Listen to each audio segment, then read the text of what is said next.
There are moments in life when it feels like you're carrying the weight of the world on your shoulders, isn't there? As if every problem is another stone in your backpack. Every disappointment, an extra burden bending you down. And then you look around and it seems like everyone else has answers you don't. A strength you can't feel, a clarity that always seems just out of reach. If that resonates with you, leave a comment below. I want to know if you've ever felt this way too, lost between what should be and what really is. Today I'm going to share with you 5 quotes from philosophers who lived over 2,000 years ago, but who developed something modern psychology confirms every day: practical technologies for the human mind. I'm not talking about abstract philosophy or pretty phrases to hang on a wall. I'm talking about concrete tools, tested by time and validated by contemporary science, that can change the way you experience your own life. The Stoics, Marcus Aurelius, Epictetus, Seneca, weren't theorists detached from reality. They were people who faced slavery, exile, immense responsibilities, devastating losses. And in the midst of it all, they discovered something fundamental: that our inner experience doesn't have to be held hostage by our external circumstances. That there is an inner freedom no one can take from us, but also no one can give us. It's something we must cultivate day after day, choice after choice. Very little is needed to make a happy life. This quote from Marcus Aurelius carries within it a silent revolution. When you hear it, what's your first reaction?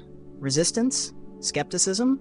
Or perhaps a deep relief, as if a part of you has always known this but never dared to believe it? Psychology has discovered something the Stoics already knew. There's a phenomenon called hedonic adaptation.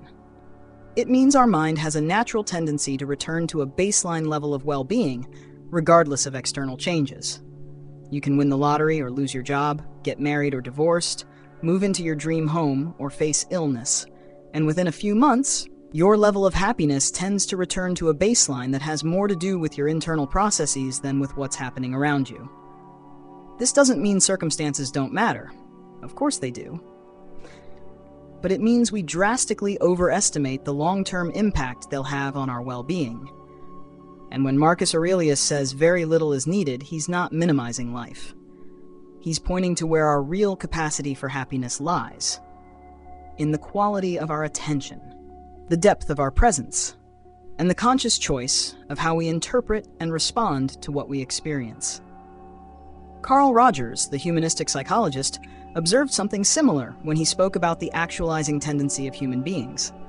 He saw that when a person encounters the right conditions, acceptance, empathic understanding, congruence, they naturally move toward growth and well-being.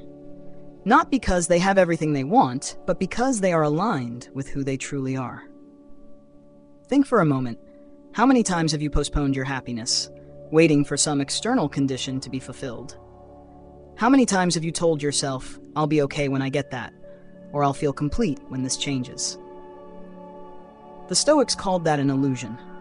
Not because we shouldn't have goals or seek change, but because our ability to be well today, in this moment, with what we have now, is independent of what hasn't happened yet. The second quote I want to explore with you comes from Epictetus. Some things are up to us, and some are not. That's it. Simple as that. But within that simplicity lies a depth that can transform your relationship with stress, with anxiety, with everyday frustration. Modern psychology developed the concept of locus of control, our tendency to believe that the events in our lives are determined by our own actions, internal control, or by external forces, external control. Consistent research shows that people with a more internal locus of control tend to be more resilient, less anxious, and better able to handle adversity. But here's the crucial point. It's not about believing we control everything. That would be delusion. It's about having clarity on what is truly within our control and investing our energy only in that.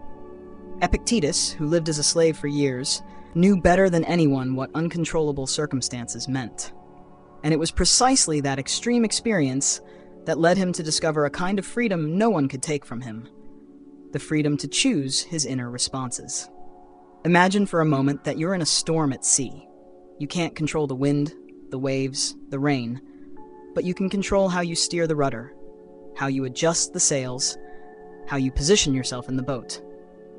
You control where you direct your attention, toward the fear of what might happen, or toward the actions you can take now. That's the essence of Stoic wisdom. Focus on the rudder, not the storm. Rogers would say this is an example of congruence, being aligned with your actual experience, without wasting energy resisting what cannot be changed, without losing yourself in idealizations of how things should be. The third quote is from Seneca. We suffer more in imagination than in reality. When you read that, can you feel the truth of those words in your body? How many nights have you stayed awake anticipating a difficult conversation that, when it finally happened, turned out much simpler than you imagined? How many times have you lived through a tragedy in your mind that never actually happened? Neuroscience has found that our brain has a natural negativity bias, a survival-driven tendency to focus more on potential threats than on neutral or positive situations.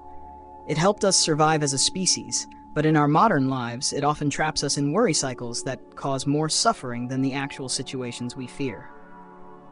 Psychologist Aaron Beck called this catastrophic thinking, our tendency to imagine the worst-case scenarios as if they're inevitable.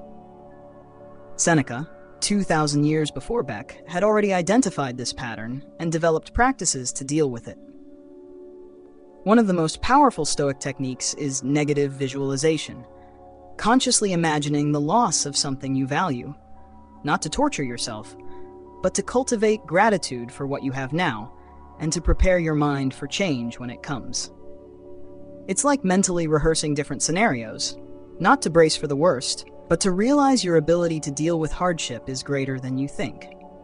This doesn't mean becoming pessimistic or indifferent. It means developing what psychologists call cognitive flexibility, the ability to see situations from multiple perspectives and not get trapped in a single narrative about what might happen. The fourth quote comes again from Marcus Aurelius. The impediment to action advances action.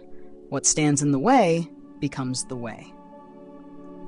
This might sound contradictory at first, but it contains one of the most important discoveries of contemporary psychology: post-traumatic growth.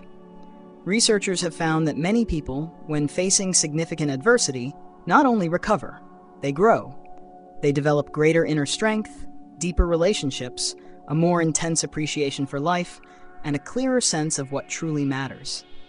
Not because suffering is good in itself, but because our response to suffering can lead us to inner resources we didn't even know we had. Marcus Aurelius, who ruled an empire during times of war and plague, understood that obstacles are not interruptions of life. They are life. They are not detours from the path. They are the path. Every difficulty we face is also an opportunity to discover who we can become when circumstances challenge us.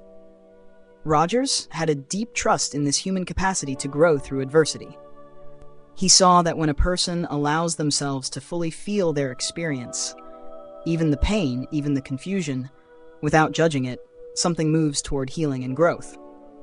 As if the experience itself, when welcomed without resistance, contains the seed of its own transformation.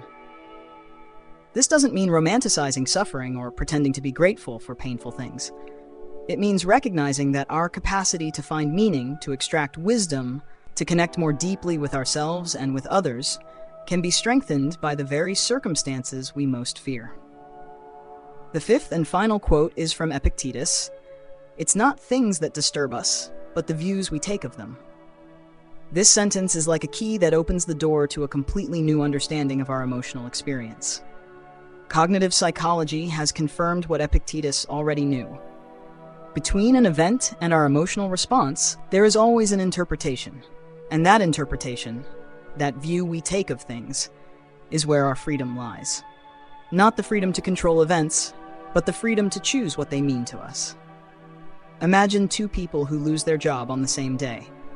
One sees it as the end of the world, evidence of personal failure, a reason to hide and blame themselves.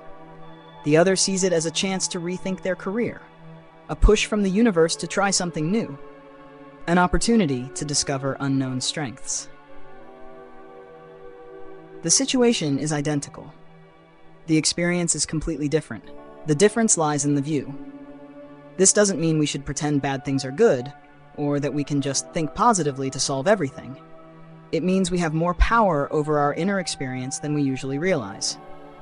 And that power shows up in the quality of our attention, in the conscious choice of where we place our focus, in our ability to find different perspectives on the same situation. Rogers called this awareness, the process of becoming more conscious of our thoughts, feelings, and reactions without fully identifying with them, as if you could observe your own internal processes with curiosity and compassion rather than being completely ruled by them. This brings us to the heart of it all. These 5 Stoic quotes are not just inspiring phrases. They are entry points into a completely different way of relating to your experience. A way that recognizes that although we cannot control what happens to us, we have both a responsibility and a privilege to choose how we respond. And that choice doesn't just happen in the big dramatic moments of life. It happens now, in this moment. In how you're listening to this, in how you're interpreting your current circumstances, in the quality of attention you're offering yourself as you process these ideas. The inner freedom that the Stoics discovered isn't something you win once and keep forever. It's something you cultivate, moment by moment, choice by choice. It's a practice. Like strengthening a muscle or learning an instrument, it requires conscious repetition, patience with yourself, compassion for the moments you forget. Carl Rogers had a quote that always moves me deeply. The curious paradox is that when I accept myself just as I am, then I can change. The Stoics lived this paradox. They completely accepted their circumstances, not with resignation, but with clarity. And precisely because of that, they found the freedom to respond consciously and wisely. You don't need to become a Stoic philosopher to apply these insights to your life. You can start today with small things. When you feel frustrated about something beyond your control, you can ask yourself, is this under my control or not? If it's not, you can practice letting go. If it is, you can practice taking action. When you catch yourself anticipating catastrophe, you can ask, am I suffering from something that's actually happening, or something I'm imagining? And then choose to bring your attention back to what's real right now. When you face an obstacle, you can ask, what can this situation teach me about myself? How can I grow through this? Not to deny the difficulty, but to extract all the growth it can offer. When you feel disturbed by something, you can ask, what interpretation am I giving this? Are there other ways to see the same situation? And then experiment consciously with different perspectives, not to convince yourself of anything, but to expand your range of possible responses. And when you feel lost between what should be and what is, you can ask, how can I fully accept my current experience and, from that acceptance, choose my next action? These questions are not magic formulas. They are invitations to a more conscious way of living, a way that recognizes your inner experience as your responsibility and your most precious freedom. The Stoics discovered something that modern psychology confirms, that our ability to choose our internal response, regardless of circumstances, is both a right and a responsibility. It's what makes us human, in the deepest sense of the word, and that ability is built in the present, not in the future when things are resolved. Not in the past, regretting what could have been different. Now, in this moment, with what you have, as you are. As Rogers said, you already have within you everything you need to grow, not because you're perfect, but because you're human. And to be human means to have the capacity to learn, to adapt, to find meaning, to choose love instead of fear, presence instead of absence, conscious response instead of automatic reaction. This isn't easy. It never was. Not for Marcus Aurelius, not for Epictetus, not for Seneca, not for Rogers, not for you. But it is possible, and it is perhaps the most important thing we can do with our brief time on this earth, to learn to choose, moment by moment, who we want to be. If these reflections touched something in you, if you feel it might be helpful to have this kind of conversation regularly, consider subscribing to this channel. Not because I have all the answers, none of us do, but because I believe that when we come together to explore these deeper questions of human existence, something important happens.